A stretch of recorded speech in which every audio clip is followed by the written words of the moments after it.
if religion was a thing that money can buy, the rich would live and the poor would die.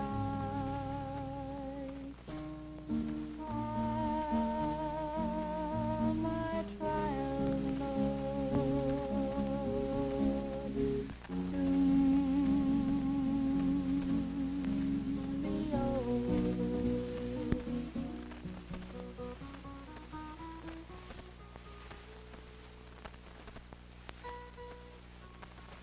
17.5 million people. 1/3 of all rural families are left behind in an age of technology and industrial progress. Families, some of them large families, make less than $3,000 a year.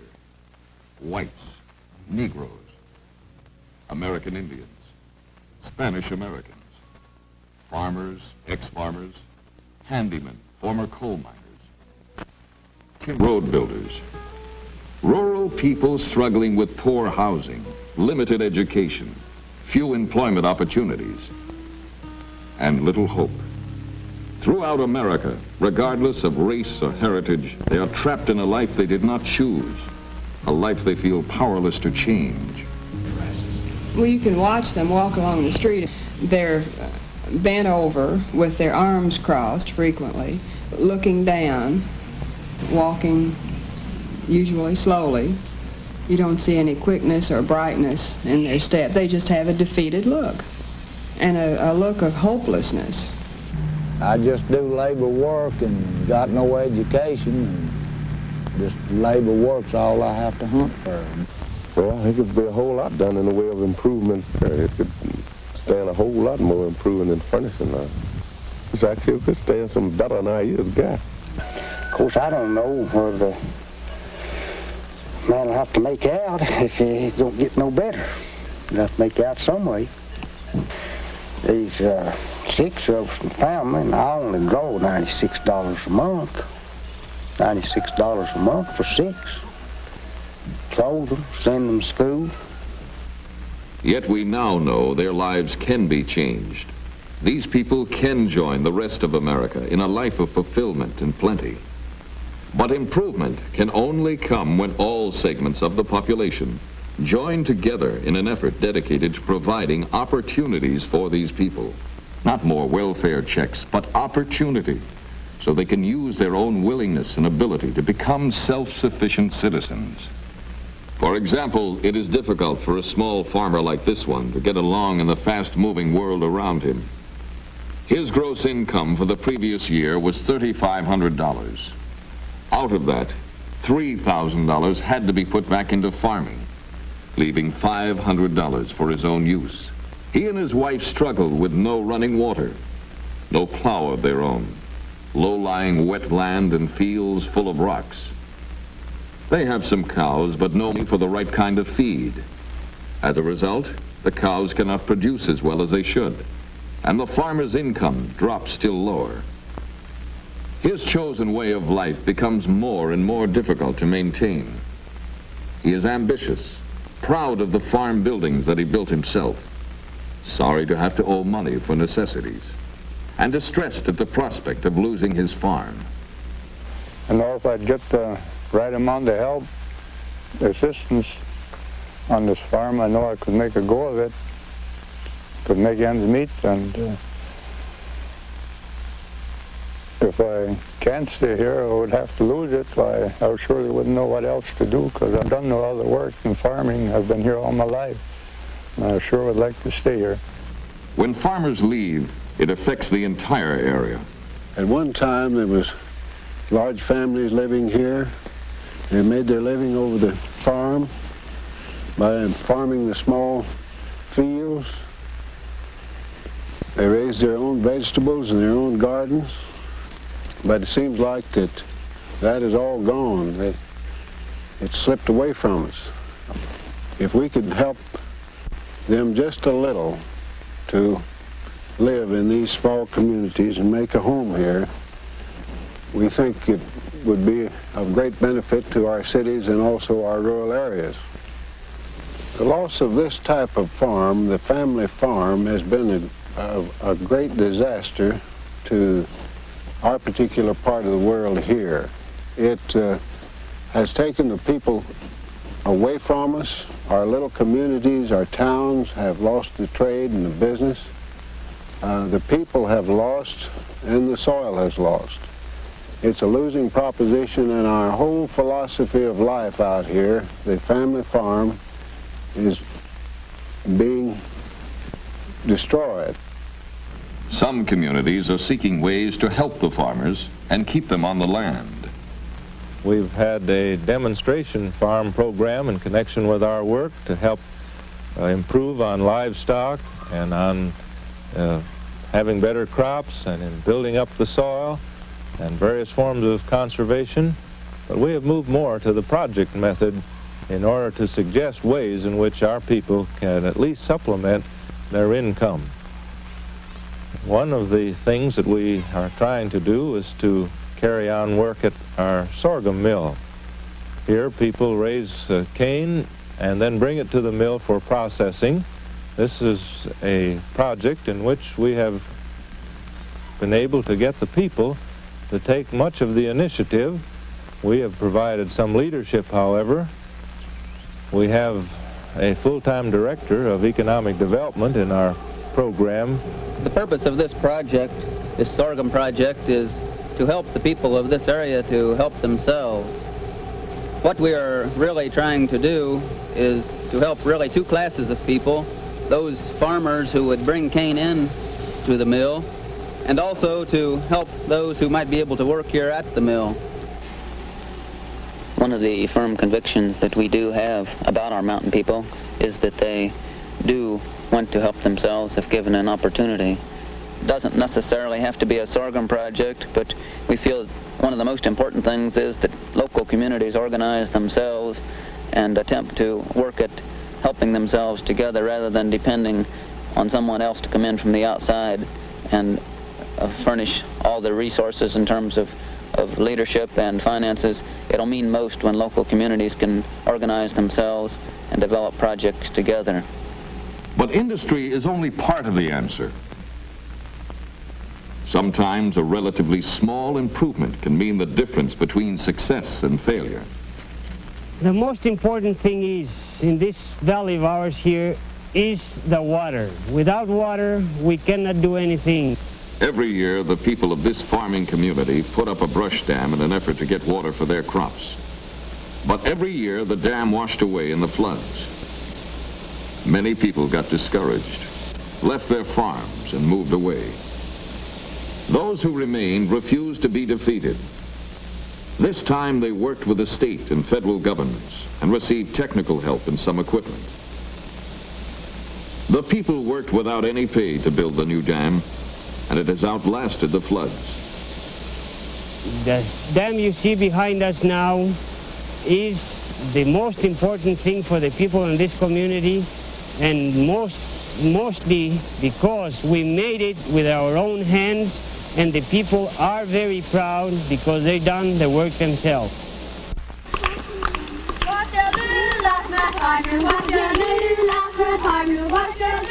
Rural poverty involves more than the specific problems of farmers. Its effects are widespread.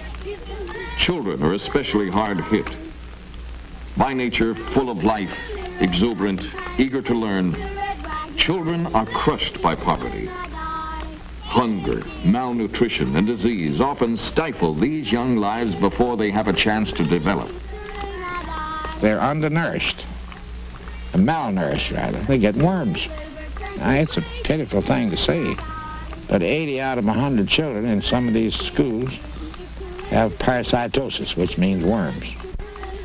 It's common knowledge that literally thousands of children go to school each day and go throughout the day with anything to eat because they do not have lunchroom money.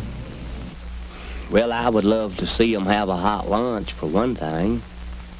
Now, other stuff out of a can, you know, and pour it out. And the children entering many others.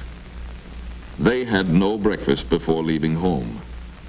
But this school found a way to give them a hot meal early in the morning. The cafeteria staff is paid by the regular school lunch program, and the extra food is provided by the federal government.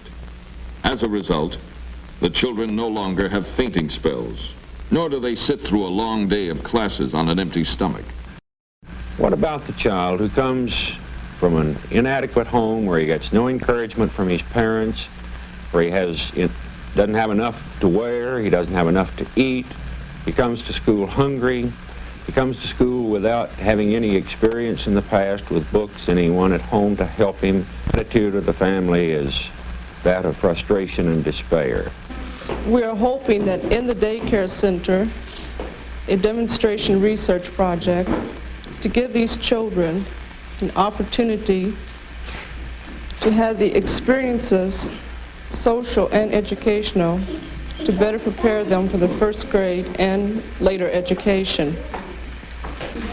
These children of this particular area, without this experience, would be spending most of their time in the homes which are not equipped to give them the type of advantages which we are at the daycare center. It is our hope that by giving these children preschool experience, they will be ready for learning when they do enter the first grade. The Meadowbrook Daycare Center has been in operation now a little over a year. We recognize the fact that a lot of our young boys and girls in the grammar grades were staying home to take care of children. So therefore we were interested in providing some type of supervised care for these children. Then another thing that we thought in terms of, if we could get the daycare center started, it would mean for some people a gainful employment. Another thing that we were very concerned with was the fact that these children's parents would be able to work and they wouldn't have to worry about what are their children doing at home. Another thing is the fact that other communities in their county are interested in trying to provide some type of supervised care for the children.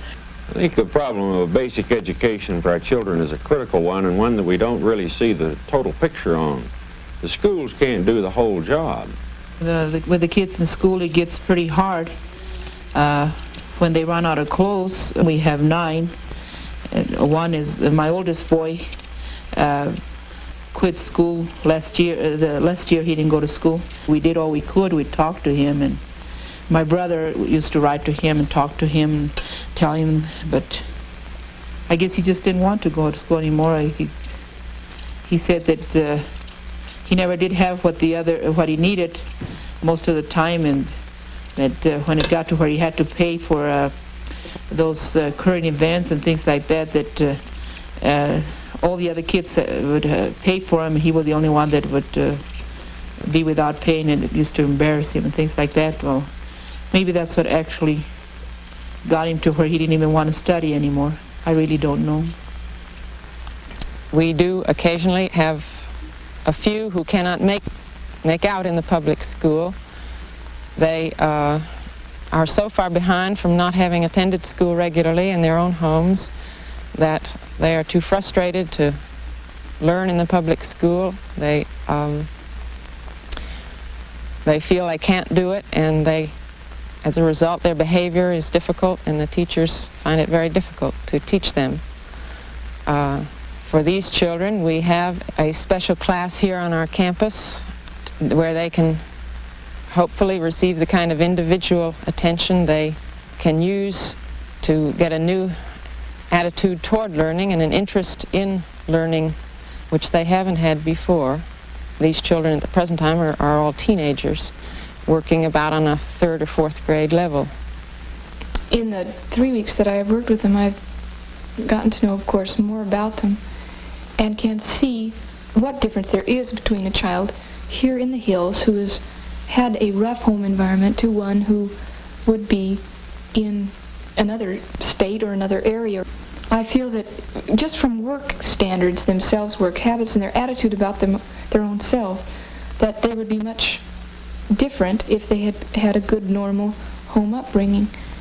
And I feel this very definitely in all 3 children, not Willie perhaps so much as Minnie and Jimmy, but Jimmy has possibilities, and I feel is of normal intelligence, if not above.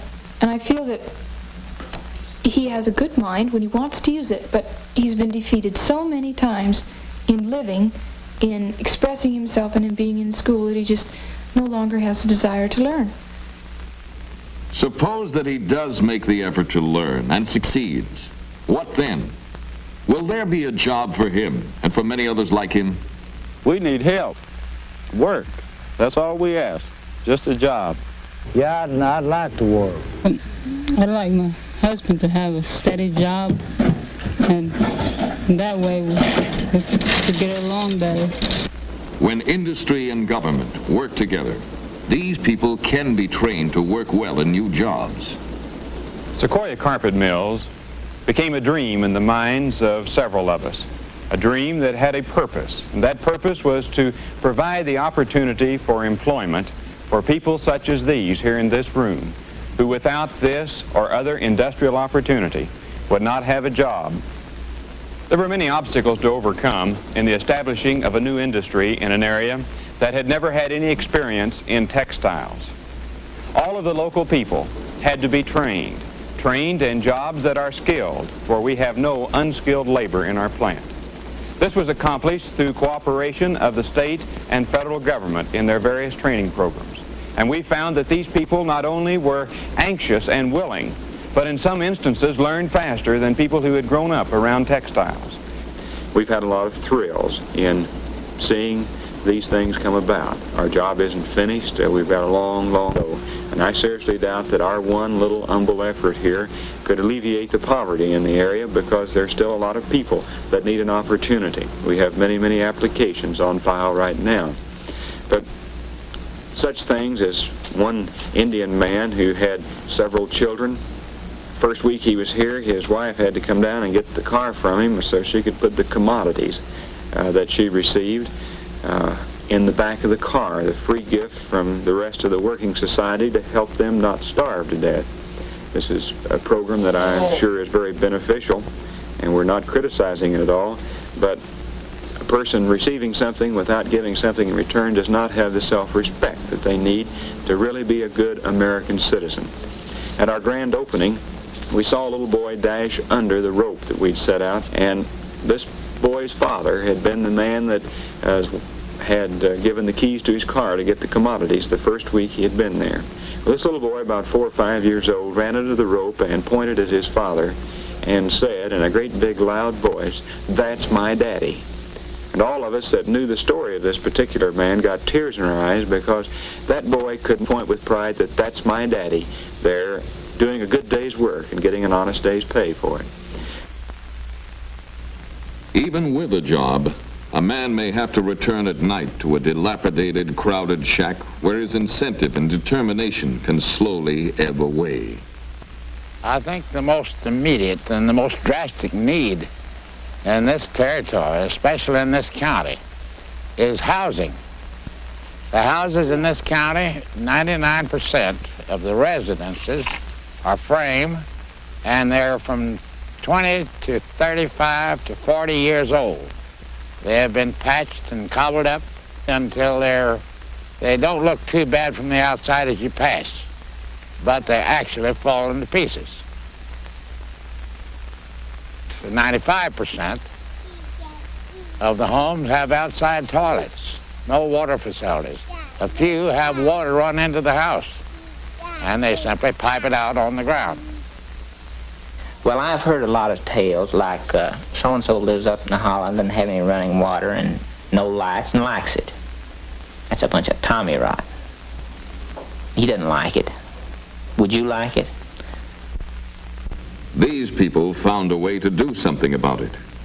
With a government loan only sufficient to buy materials, this family set about repairing their house themselves. It is not an easy job after working a long day on their farm, but they are succeeding because of their powerful desire for something better. My husband and I were so worried about getting our house fixed for this winter. And then we started worrying how we would be able to go on with the house. We didn't have any material to work on it. And my husband couldn't do anything about it. He had to work to support the family, and while he was working, he couldn't do anything here. Well, anyway, we found out from somebody that we could have a loan. So I talked with my husband, and we finally decided to go and see about it. And I don't know what we had done with our home if it hadn't been for help for us, and we hadn't had that loan. I put all this paneling and ceilings and plastering inside, outside. I guess by December I'm going to be ready with it. I hope so. So I do all my best in my house for my family to live better. This is only one family among millions. These people were fortunate enough to be able to get help, but such assistance should be available to all who need it. Massive programs must be launched, programs that consider the fact that impoverished communities can contribute only a small part of the necessary funds. The people of each community must get to know each other, understand each other, and finally, act together. It seems to me that this is what we've got to do. Any county that is really interested has got to bring together a good, strong basis of public support. Not only a few interested persons. There's got to be representation from boards of county commissioners, from city governors, from all of the agencies that are concerned, schools, community colleges, industrial education centers, welfare and health agencies, employment service. And there's also got to be representation, involvement, participation by leaders in the communities where the people live that most need help. We've got to understand how these people look on life, what they see as the barriers to their finding jobs, finding opportunities for themselves and their children. Hayters Gap, a mountain community in Washington County, Virginia. A community like many others, where a few men became concerned and anxious to do something for their town. The important thing was to unify the people who were scattered throughout the area. Seizing upon the idea of a community club, they held their first meeting. A meeting that included about 70 members of the community itself and people from all the government branches in the county. One thing was stressed: everyone had to be involved. To do this, they launched a number of programs, particularly in the field of recreation, baseball games in the afternoon and picnics in the evening. But money was needed for these projects. To raise it, they set up a lunch stand in a donated garage, and rotating groups of volunteers from the community operated it on weekends. Now the community wanted to broaden the scope of its projects, involve the whole county, do more to help the people. To accomplish this, the director of the program wrote a letter asking for help. The letter arrived at the United States Department of Agriculture in Washington, and almost immediately the townspeople had some help. They learned of the Office of Economic Opportunity and were able to present their plans.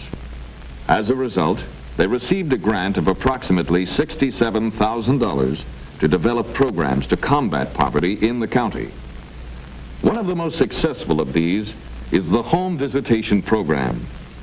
One young man, only 19 years old, works with high school dropouts and others. I meet them in homes, on the streets, and in many particular places, and peculiar places too. As I meet the dropouts and talk with them, gain their confidence, I try to persuade them to go to either technical school or back to high school maybe. In doing this, I take them to technical school, let them talk to authority there, and explain things, such as the classes, the courses, how long to last. And with this, they become interested in this. And so eventually they will enroll in the technical school and take a trade and become specialized in this. The thing that I'm particularly interested in is the illiterate people, especially the young illiterate people. In this rural area of ours, there are many that can't read or write, and without this, they are just lost. Therefore, I spend a great deal of time and put forth a little more effort each day to help these people to learn this, reading and writing, so as they can go to school and take their place in this everyday world. Another worker in the home visitation program is a woman who is moving around the community with an intelligent attitude, presenting the programs in a new way to the people she meets. As I have gone into the homes of these underprivileged people and talked with them about their problems and explained our program to them, it is amazing to see the expressions on their faces. Some believe, some say, this is too good to be true, while others say, when did this happen? Where can I go to apply for this program? In explaining this program to the people, I always emphasize the fact that one must get himself qualified in order to get and hold a job. We are having group meetings in order to open doors and decide where our future is going to be. I am hoping that our county can be surveyed in terms of better job opportunities and employment needs for qualified people. Washington, one example of a community in action. Federal government stands ready to help all rural communities in their fight against poverty. But the communities themselves must take the initiative, organize and prepare programs to eradicate poverty. The framework and the means exist for a creative partnership between government and local leadership. They exist in the Economic Opportunity Act, in programs of the United States Department of Agriculture, and in the services of other federal and state agencies. Now it is up to local leaders to act. A start has been made. Much more remains to be done. It is said that the poor will always be with us. But who knows what man may accomplish when his goals are high and his determination unbounded.